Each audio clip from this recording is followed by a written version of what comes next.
एक ऐसा इंसान न जिसने दिन देखा ना रात देखी, सिर्फ अपने समाज के उत्थान के लिए, उनके उद्धार के लिए, सबके बदलाव के लिए, उनकी स्थिति के बदलाव के लिए पूरी ज़िंदगी कार्य किया। ठीक है दोस्तों, ऐसे लोग बहुत कम मिलते हैं आज के टाइम में। मैं बात कर रहा हूँ मान्यवर श्री कांशीराम साहिब भी कहा जाता है। सो उनके बारे में मैं आज थोड़ा सा बात करूँगा, आप लोगों को उनके जीवनी के बारे में थोड़ा सा बताता हूँ, कैसा उनका जीवन रहा, कैसे इन्होंने बहुजन समाज को जागरूक करने के लिए कार्यक्रम चलाए। ठीक है दोस्तों, सो मेरा नाम है राजीव, मैं आपका दोस्त। बात करते हैं हम बहुजन समाज और मान्यवर श्री कांशीराम साहिब के बारे में। देखिए, मान्यवर कांशीराम साहिब का जन्म जो है पंजाब के रोपड़ में हुआ था। चमार कास्ट के अंदर वो आते थे, लेकिन बहुत ही दयनीय स्थिति से और बहुत ही ज़्यादा प्रताड़ित समस्याओं से उन्हें जूझना पड़ा।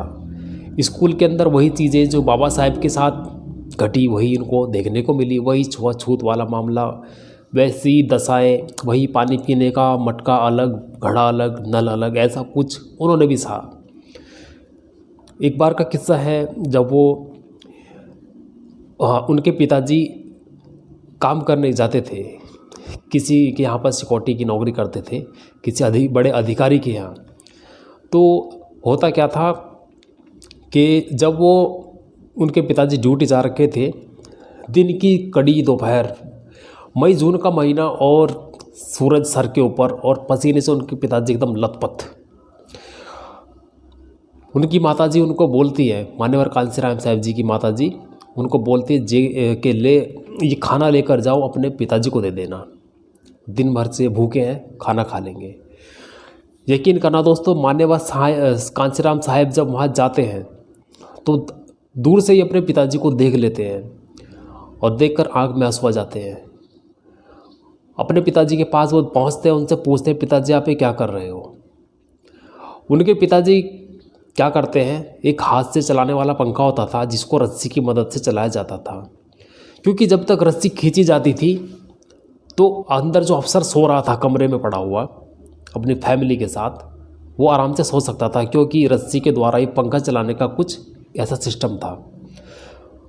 मान्यवर कांशीराम साहिब के पिताजी पसीने से एकदम लथपथ गर्मी में, और वो अफसर अंदर आराम से लेटा हुआ। तो मान्यवर कांशीराम साहिब जब ये देख रहे थे तो उनकी आंखों में आंसू थे, और उन्होंने अपने पिताजी से कहा कि पिताजी आप एक काम करो, एक लकड़ी की छोटा सा पंखा ले लो हाथ का, आप अपने आप को भी हवा करते रहो और इसको भी चलाते रहो। तो उन्होंने कहा, बेटा मैं ऐसा नहीं कर सकता, अगर मैं इसको चलाऊंगा तो मैं एक हाथ से रस्सियाँ नहीं खींच सकूंगा और मेरी नौकरी चले जाएगी। जब अगर वो पंखा नहीं चलेगा, मैं तुम लोगों का भरण पोषण नहीं कर पाऊँगा।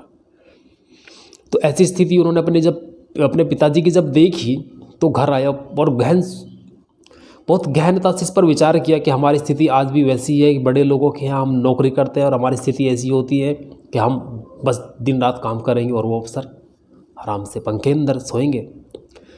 तो उन्होंने बाबा साहेब की कुछ किताबें ले रखी थी और उनको पढ़ा। उनमें बाबा साहेब से संबंधित चीज़ों को उन्होंने देखा और उनको एहसास हुआ कि हाँ, हमारा समाज बहुत पीछे चल रहा है। और इसी के ऊपर उन्होंने जब धीरे धीरे कार्य करना शुरू किया, बाबा साहेब के मिशन से समय तक वो नहीं जुड़े थे, लेकिन जैसे बड़े हुए उसके बाद उनकी नौकरी भी लग गई। नौकरी लगने के बाद धीरे धीरे वो थोड़ा अपने आप को संभाले और समाज में परिवर्तन करने की सोची, और धीरे धीरे चलते चलते उन्होंने बहुजन समाज पार्टी की स्थापना की। दबे कुचले लोगों को, आदिवासी लोगों को, बहुजन समाज, पिछड़ा वर्ग, ओबीसी सभी लोगों को और उनके उत्थान के लिए उन्होंने काम किया। धीरे धीरे पार्टी को मजबूत बनाने के लिए उन्होंने अपना पूरा जीवन उसमें न्यौछावर कर दिया। जन जन तक, हर वर्ग तक अपनी आवाज़ पहुंचाई, अपनी पार्टी की, अपने समाज को उठाने के लिए, उनका उद्धार के लिए उन्होंने कार्य किया।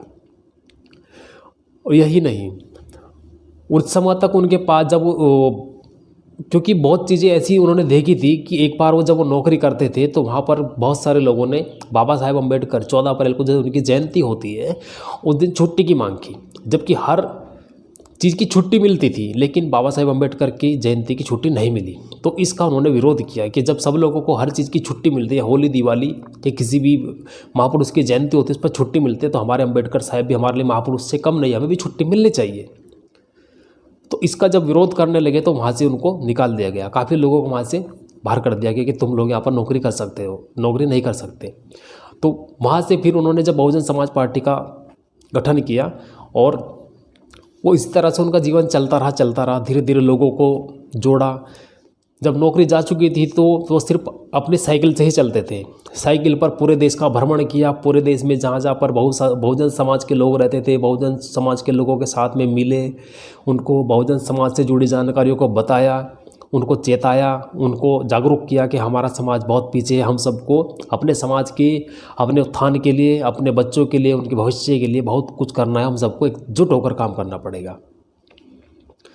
तो इस तरह उन्होंने बाबा साहेब के मिशन में जुड़कर बाबा साहेब के मिशन को भी साथ चलाया, बहुजन समाज पार्टी बनाई। और आज बहुजन समाज पार्टी को कौन नहीं जानता, सभी कोई जानते हैं। भले आज उनकी सत्ता यूपी के अंदर नहीं है, लेकिन एक जो उनका स्तंभ है मायावती जी, मान्यवर कांशीराम साहब के बाद उन्होंने अपना मोर्चा संभाला हुआ है और बहुजन समाज पार्टी और मान्यवर कांशीराम साहब, बाबा साहेब अम्बेडकर, उनके विचारों को जिंदा रखा हुआ है। तो बाबा साहेब का जो मिशन था उनको मान्यवर कांशीराम साहब ने आगे चलाया था और चला कर रखा, और आज उनके मिशन के लिए काफ़ी सारे ग्रुप बने हुए हैं, पार्टीज़ बनी हुई हैं, जैसा कि आज़ाद समाज पार्टी, बहुजन समाज पार्टी। ये दो समाज पार्टी ऐसी है जो बहुजन और पिछड़ा वर्ग के लिए काम करती हैं, उनके हक अधिकारों के लिए लड़ना जानती हैं और लड़ती हैं। एक दौर था जब यूपी में बहुजन समाज पार्टी का बहुत जोर था, लेकिन कुछ लोगों ने ऐसा काम कर दिया कि बहुजन समाज पार्टी का आज थोड़ा सा जो एक वर्चस्व था थोड़ा कम है। लेकिन खैर कोई बात नहीं, समय बदलता है, एक दिन बहुजन समाज पार्टी का भी समय बदलेगा और दोबारा से फिर से यूपी के अंदर बहुजन समाज पार्टी की सत्ता आएगी और बिल्कुल वैसा ही होगा जैसा पहले चलता था। तो हम मान्यवर कांशीराम साहब के बारे में बात कर रहे हैं। तो बहुजन समाज पार्टी के जो सबसे बड़े दिग्गज नेता रहे हैं मान्यवर कांशीराम साहब, उन दिनों जब वो बहुजन समाज पार्टी का जब वो प्रचार करते थे तो वो साइकिल से ही निकल जाते थे। कई कई जगह वो ऐसे चले जाते थे कि रात को वहीं रुक जाते थे, अगले दिन सुबह वहीं से चलते थे प्रचार करने के लिए। एक बार ऐसे ही हुआ कि वो प्रचार करने के लिए गए, उन्हें वहाँ पर रात हो गई और रात को वहीं पर रुक गए एक घर में। वहाँ पे जब वो सुबह को उठे तो उन्होंने जब सुबह नहाए धोए और अपना फटा बनियान उनका होता था उसको उन्होंने तार पे लटका दिया। वहाँ पर उनकी पार्टी के कुछ कार्यकर्ता आए और उन्होंने देखा कि बनियान फटा हुआ यहाँ किसने लटका दिया। तो मान्यवर कांशीराम साहब जब बाहर आए तो उन्होंने कहा ये बनियान मेरा है। तो वो चौंक गए कि हमारे समाज के लिए इतना करने वाले ऐसी स्थिति में चलते हैं, फटे हुए चप्पल, जूते और कपड़े पहनकर चलते हैं। तो मान्यवर कांशीराम साहब जहाँ रुक जाते थे तो वहीं के लोग उनको अपने पास से जितना बन पाता था उनके लिए कपड़े और चप्पल जो भी चीज़ होती थी उसका उनके लिए इंतज़ाम करते थे ताकि हमारा समाज जागरूक हो। तो मान्यवर कांशीराम साहब उस मिशन के लिए आगे चलते रहे और सबको जागरूक करें ताकि एक अच्छे समाज की स्थापना हो, सबका भविष्य अच्छा बने, सबके बच्चों का। तो मान्यवर कांशीराम साहब ने हमारे समाज के लिए बहुत कुछ किया है। उनकी कुर्बानियों को आप लोग कहीं मत भूलना दोस्तों, क्योंकि आज हम जो कुछ भी है मान्यवर कांशीराम साहब, बाबा साहेब अम्बेडकर, मायावती, बहुजन समाज पार्टी, आज़ाद समाज पार्टी, भीम आर्मी, इनकी बदौलत आज हम है जो कुछ है, क्योंकि यही लोग है जो आज हमारे साथ मिलकर खड़े हो सकते हैं। वरना कोई ऐसी पार्टी नहीं होती है जो दलितों पिछड़ों के साथ में बहुत कुछ हो जाता है लेकिन वो साथ में खड़े नहीं हो पाते, सिर्फ आश्वासन देकर चले जाते हैं। लेकिन भीम आर्मी, बहुजन समाज पार्टी, ये ऐसे गुट होते हैं जो आखिरी समय तक बहुजन लोगों के साथ में या पिछड़ा वर्ग के साथ में जो भी ज्यादती होती है उसके साथ खड़े रहते हैं। ठीक है दोस्तों, तो ये मैंने कुछ बातें मान्यवर कांशीराम साहब के बारे में बताई है जितना मुझे पता था। इस वीडियो में कुछ भूल चूक हुई तो मैं दिल से क्षमा चाहूँगा दोस्तों। बस जितना जानकारी थी उतनी आपको बताई है। किसी और महापुरुष के बारे में बात करने के लिए कल आपसे जुड़ूंगा।